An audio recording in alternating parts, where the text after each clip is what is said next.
Oi, pessoal, tudo bem? Vamos fazer um estudo preliminar da MP que alterou a norma trabalhista em relação ao teletrabalho. Vamos desvendar aí alguns pontos dessa inovação e vamos acompanhar, porque é uma norma precária, né? Uma medida provisória. Nós vamos ter que ver se, de fato, ela será convertida em lei e aprovada pelo Congresso Nacional.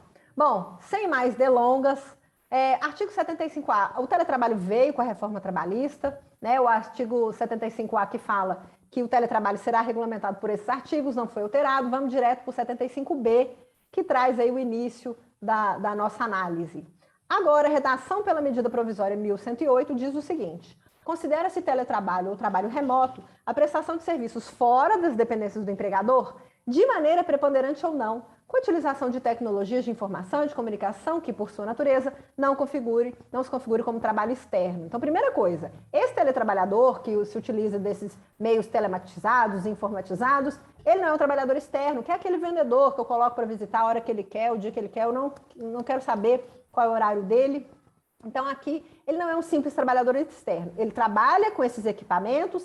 Só que agora, a inclusão dessas expressões, preponderantemente ou não. Antes tinha discussão, ele tem que estar todos os dias da semana de teletrabalho? Se ele for 1, 2, 3 dias na semana na empresa, como é que fica? Isso descaracteriza o teletrabalho? A gente está falando do teletrabalho híbrido, tá? Aí agora o caput do 75B, ele veio falando, se ele está sendo fora das dependências da empresa, com essas características, com o uso dessa tecnologia, de modo preponderante ou não, fora das dependências do empregador, é teletrabalhador. Então, eu vou precisar analisar a atividade em si. Se ele se utiliza dessas tecnologias de informação e de comunicação para desempenhar a sua atividade. Portanto, uma cozinheira, que às vezes pode fazer a comida lá no restaurante, ou pode fazer a sua comida em casa e mandar para o restaurante, ela não é uma teletrabalhadora. Ela está lá no artigo 6º da CLT. Ela é uma trabalhadora em domicílio, né? E ela também não é uma externa, porque ela está, às vezes, dentro da sua própria residência, executando a sua atividade. Ela não está na rua executando a sua atividade, né? Aí vem o parágrafo 1º.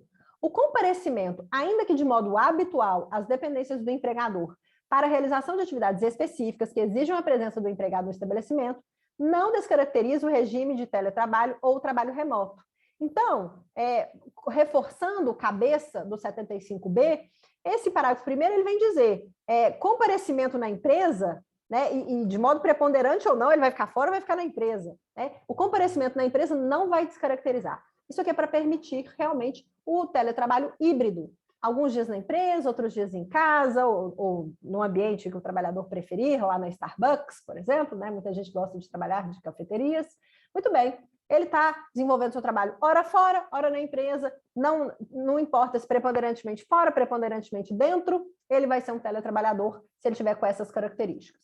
Parágrafo 2º, o empregado submetido a regime de teletrabalho ou trabalho remoto, e os dois agora estão se equiparando pela legislação, poderá prestar serviços por jornada ou por produção ou tarefa. Aqui eu tenho a criação de 2 grupos de teletrabalhadores. Os teletrabalhadores por jornada e os teletrabalhadores por produção ou tarefa. Como é que tem sido a minha interpretação, de modo divergente, a alguns juristas trabalhistas que eu ouvi aí falando sobre teletrabalho? Eu entendo que o trabalhador por jornada, o teletrabalhador por jornada, ele vai ter que ter controle de jornada. É aquele que eu espero que ele fique aquele tempo à disposição. Então, por exemplo, um trabalhador que trabalha em helpdesk, né? Ele vai dar suporte a todos aqueles usuários de internet que tentam fazer os seus acessos, não conseguem, ele vai ficar dando esse suporte. Vou delimitar para ele um horário. Então, ele é um teletrabalhador que eu vou estabelecer com ele que ele vai ficar ali à disposição naquele horário. Ele precisa estar ali à disposição dos meus clientes.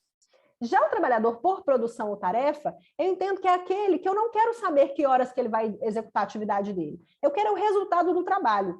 Aqui alguns juristas estão trazendo uma preciosidade de distinção do que é o trabalho por produção e o que é o trabalho por tarefa, na fineza da técnica trabalhista. Gente, aqui o legislador, que aqui no caso é o executivo, ele não vai primar pela técnica. Então, para mim, é aquele, por exemplo, trabalhador de tecnologia da informação que precisa lá criar um site, criar um software. Eu quero o resultado pronto. É um advogado empregado que tem que fazer lá cumprir seus prazos, suas petições. Eu não quero saber quanto tempo ele está à disposição. Esse trabalhador por produção-tarefa, eu não quero saber se ele acordou, trabalhou um pouco, depois lavou roupa, depois assistiu Netflix, depois voltou a trabalhar. Não importa, porque eu quero o resultado do trabalho. Já o trabalhador por jornada, não. Eu preciso que ele fique ali aquele tempo. Ele costuma ter login, logout, horário, né? Muitos estão dizendo, muitos não, alguns disseram que esses trabalhadores por jornada, eles vão lá no artigo 62, depois você dá uma olhadinha no artigo 62 aqui, ele é aquele que fala dos excluídos de controle de jornada. Então, eu tenho o inciso 3, que falava do teletrabalhador, agora o inciso 3 está com a redação. É excluído de jornada o teletrabalhador por produção ou por tarefa. Ou seja, o trabalhador por jornada, ele tem controle. Tem jurista falando que esse por jornada, ele vai para o inciso 1, que é o trabalhador externo. Poxa, gente, a gente acabou de ler o cabeça do artigo 70, que é o cabeça do artigo 75B, que fala que ele não é trabalhador externo, que é o inciso 1 do artigo 62. Então, não. Então, eu vou discordar veementemente desses juristas que estão entendendo que o serviço por jornada ele ainda pode ser um excluído de jornada. Para mim, não. Para mim, por jornada, ele tem controle de jornada, vai ter controle do intervalo. E digo mais, mesmo que a empresa não tenha a obrigação de ter cartão de ponto, porque ela tem mais de 20 funcionários, aqui ela atrai para ela o ônus se ela não usar controle de jornada para esse trabalhador por jornada, porque ele vai ter que ficar algum tempo ali à disposição, ele tem horário a cumprir, só não terá o por produção ou por tarefa. E a gente vai ter que ver que tipo de grupo o teletrabalhador está, tá? O parágrafo 3º vem reforçar isso, ó, na hipótese da prestação de serviço em regime de teletrabalho remoto por produção ou tarefa, não se aplicará o disposto capítulo 2, título 2, que é a jornada de trabalho. Tá? Então, é só para esses que eu tenho a exclusão do controle. O por jornada eu vou controlar. O parágrafo 4º desse mesmo artigo diz: o regime de teletrabalho, o trabalho remoto, não se confunde nem se equipara à ocupação do operador de telemarketing ou teleatendimento. Gente, eu falei aqui do cara do helpdesk, ele é um helpdesk que ele não necessariamente é um teleatendente, mas ele pode ser. A gente vai ter que ver da função, de novo, a função que esse trabalhador desempenha. Eu posso ter operadores de telemarketing ou operadores de teleatendimento em teletrabalho, em casa, da sua residência ou de outro local? Posso. Agora, eu não posso simplesmente falar que todos aqueles que estão de teletrabalho, por exemplo, o programador que eu acabei de falar, o advogado, eles não são teleatendentes só porque eles estão em teletrabalho, tá? Para esses teleatendentes, eu tenho que aplicar a NR17, não vou aplicar para qualquer trabalhador, tá bom? Parágrafo 5º. O parágrafo 5º, ele vem falar, ele está alinhado com o parágrafo único do artigo 6º, que fala do trabalho em domicílio, e algumas normas que a gente já teve da pandemia, e súmula também do TST, que fala de sobreaviso. Ele diz, ó, o tempo de uso de equipamentos tecnológicos e de infraestrutura necessária, de softwares, ferramentas digitais ou de aplicações de internet utilizados para o teletrabalho fora da jornada normal de trabalho do empregado, não constitui tempo à disposição, regime de prontidão ou sobreaviso, exceto se houver previsão em acordo individual ou acordo de convenção coletiva. Então, o trabalhador, esse por jornada ou por tarefa, não importa. Aí ele está a qualquer horário lá, respondendo um WhatsApp, mandando um e-mail. Bom, eu não vou dizer que isso por si só, eu estou colocando esse trabalhador em hora extra, ou eu estou colocando esse trabalhador em regime de prontidão ou sobreaviso. Não. Alinhado à súmula, que a gente já tem entendimento firme do TST nesse aspecto, o sobreaviso, a empresa precisa instar o trabalhador: olha, agora você vai sair de sua folga, mas eu preciso que você fique de plantão, fica de olho, porque se acontecer alguma coisa, você for chamado, vou precisar do seu trabalho. E a pessoa tem que ficar ali à disposição lá de sua residência e tal. Aqui está falando, o uso por si só desses equipamentos de WhatsApp, por exemplo, isso não significa que a pessoa vai estar de plantão, vai estar de sobreaviso, tá bom? Agora, lógico, nessa parte final, exceto se houver previsão em acordo individual ou convenção coletiva. Gente, mesmo que eu não tenha acordo, se a empresa fez isso, o trabalhador, pelo princípio da primazia da realidade, vai poder provar. Olha, eu fiquei de plantão nesse dia, eu estava era para eu estar de folga, e a empresa pediu de plantão, e eu não tenho nada previsto em instrumento nenhum, acordo individual ou negociação coletiva. Vai dar o sobreaviso. Tá? Vai dar por quê? Pelo ato do empregador colocar o trabalhador de plantão. Agora, eu posso prever, né, que quais dias e quais serão as sistemáticas para esse trabalhador ficar de regime de sobreaviso. Prontidão aqui pode acontecer, porque ele está de teletrabalho, né? A prontidão ele está lá no posto de trabalho, aguardando receber ordens. E o sobreaviso ele está de plantão, não necessariamente ele vai estar efetivamente a postos no ambiente de trabalho, que no caso é um ambiente tecnológico ou virtual, né? Parágrafo 6º.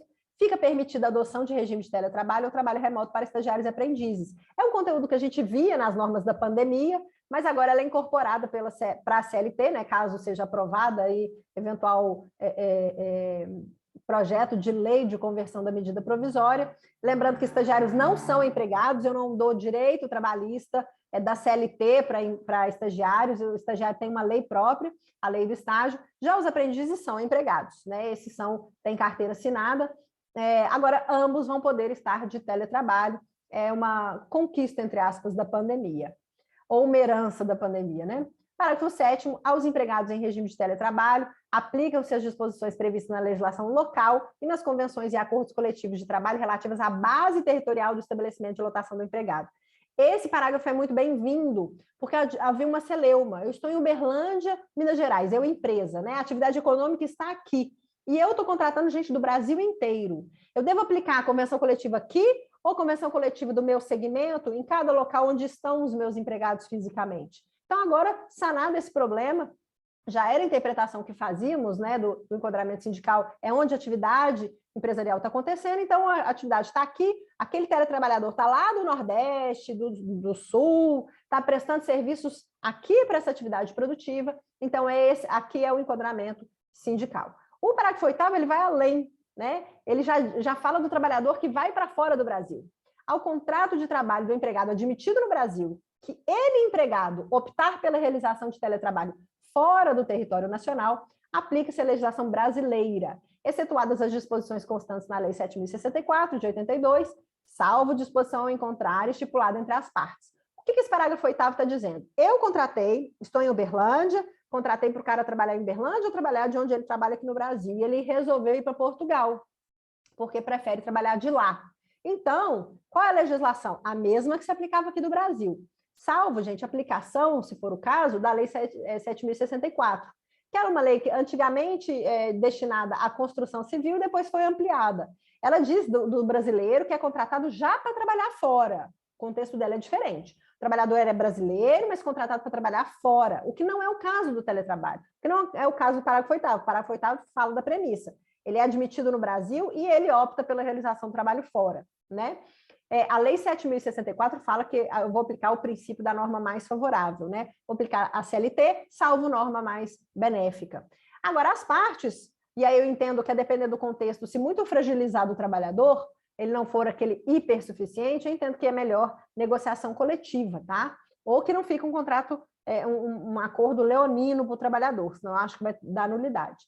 Então, salvo disposição em contrário estipulada entre as partes, preferencialmente aqui negociação coletiva. Parágrafo 9º, acordo individual poderá dispor sobre horários e meios de comunicação do empregado e do empregador, desde que assegurados os repousos legais. Vamos imaginar que o trabalhador, aquele por jornada ou tarefa, que não tem controle de jornada, ele não tem o horário que ele tem que ficar à disposição, que horas que eu posso falar com ele, né? As partes, é bem-vindo que as partes negociem. Vamos falar só durante o horário comercial, vamos evitar de madrugada, ou podemos falar a qualquer horário, que isso não significa que eu estou te demandando nesses horários e que você vai ter que me responder nesses horários. Vamos combinar quais serão os momentos dos nossos contatos, síncronos ou assíncronos, como que eles deverão se dar, né? Isso aqui para evitar realmente aquela ansiedade que o teletrabalho causa. A gente já tem um vídeo aqui nesse canal de um curso que fizemos lá em Harvard, né, na Harvard School, sobre essas questões do teletrabalho. O artigo 75C veio dizer: a prestação do serviço na modalidade de teletrabalho e trabalho remoto deverá constar expressamente do contrato individual de trabalho. Então, gente, eu faço um aditivo prevendo, e a gente tem a cláusula lá no contrato de trabalho prevendo a possibilidade ou a prestação de serviço de trabalho em teletrabalho ou trabalho remoto, que são sinônimos agora pela lei. E o parágrafo 1º diz, aí o parágrafo 1º e o parágrafo 2º, a manutenção deles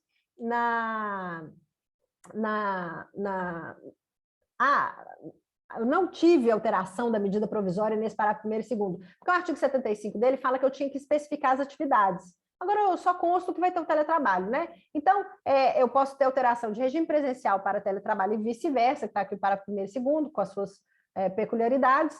Isso não se alterou. Agora, o parágrafo 3º, sim, esse foi incluído, olha lá. O empregador não será responsável pelas despesas resultantes do retorno ao trabalho presencial, na hipótese de o empregado optar pela realização do trabalho ou trabalho remoto, fora da localidade prevista no contrato, salvo disposição em contrato estipulada pelas partes. Então, se eu não tenho uma cláusula específica ajustada pelas partes, eu contratei para o cara prestar serviço para mim aqui em Uberlândia.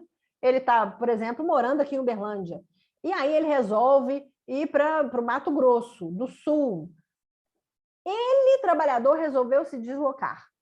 Então, agora que ele vai voltar a trabalhar presencialmente, esse gasto não é do empregador, salvo se ajustarmos em sentido contrário. Eu falo, já que você quer o Anywhere Office, que é o que a legislação está tentando viabilizar, o trabalho de qualquer lugar, não é? Eu posso ajustar com o meu trabalhador, que eu vou dar essa mobilidade para ele. Se ele for para qualquer lugar, eu vou dar aí uma ajuda de custo, lá pensando no artigo 470 da CLT, vou dar uma ajuda de custo para ele vir para o trabalho presencial, caso a gente resolva a alteração na modalidade do regime. O artigo 75D não foi alterado, ele é um ponto polêmico, né? Então a gente continua com a insegurança jurídica que tem no artigo 75D, que é quem paga as despesas do teletrabalho. Aqui o 75D sempre disse que poderia ser um ajuste entre as partes, a gente sempre se lembra do princípio da alteridade. Se para executar a atividade o trabalhador precisa de um equipamento mais sofisticado, uma internet de maior velocidade, a gente entende que a empresa deve viabilizar isso, tá? Pelo princípio da alteridade, ou seja, quem corre os custos, quem incorre nos custos do negócio não pode ser o trabalhador, tem que ser o empregador. O artigo 75E também não foi alterado, que fala das questões ergonômicas do trabalho, de medicina, segurança do trabalho, saúde e tal, continua a mesma coisa. E o artigo 75F, que foi incluído pela reforma trabalhista, pela medida provisória 1108, não havia previsão nesse sentido na reforma trabalhista, ele diz: os empregadores deverão conferir prioridade aos empregados com deficiência e aos empregados e empregadas com filhos ou crianças sob guarda judicial até 4 anos de idade, na alocação de vagas para atividades que possam ser efetuadas por meio de teletrabalho e trabalho remoto. Não vejo problema em relação às empregadas com filhos e crianças até 4 anos, exceto aí a idade, porque a gente pode ter criança com necessidade peculiar, com maior idade para isso, e a empresa então vai ter essa obrigação de dar a preferência do teletrabalho para essa mãe. Agora eu vejo problema com a pessoa com deficiência, porque a gente sabe das ações do Ministério Público do Trabalho, que quando a empresa vai lá e coloca, para ela não fazer toda a acessibilidade da empresa, ela vai lá e coloca a pessoa com deficiência de teletrabalho, não dando acesso a uma inclusão completa. Eu acho que ainda vai poder ter discussão a esse respeito, né? Aqui eu acho que os empregadores louvam esse artigo, porque vão pensar, eu não vou ter que fazer rampa, eu não vou ter que fazer acessibilidade, nem nada, máximo que eu vou ter que fazer é com relação ao que a autoridade pública me exige, né? O que os órgãos, bombeiro, etc., tudo que eles me exigem, e nada mais que isso. Então, eu acho que a gente ainda vai poder ter uma discussão aqui em relação ao 75F da pessoa com deficiência, e ela sempre ser encostada, entre aspas, através do teletrabalho, ou seja, o teletrabalho ser utilizado como uma ferramenta de não inclusão. Então, vamos ver como é que vão ser os debates em relação a isso. Bom, esse era o assunto de hoje. A gente queria fazer esse overview da medida provisória que alterou o teletrabalho. Quem tiver dúvida aí, vamos mandar dúvida que a gente tenta responder, tá bom? Um abraço, até logo.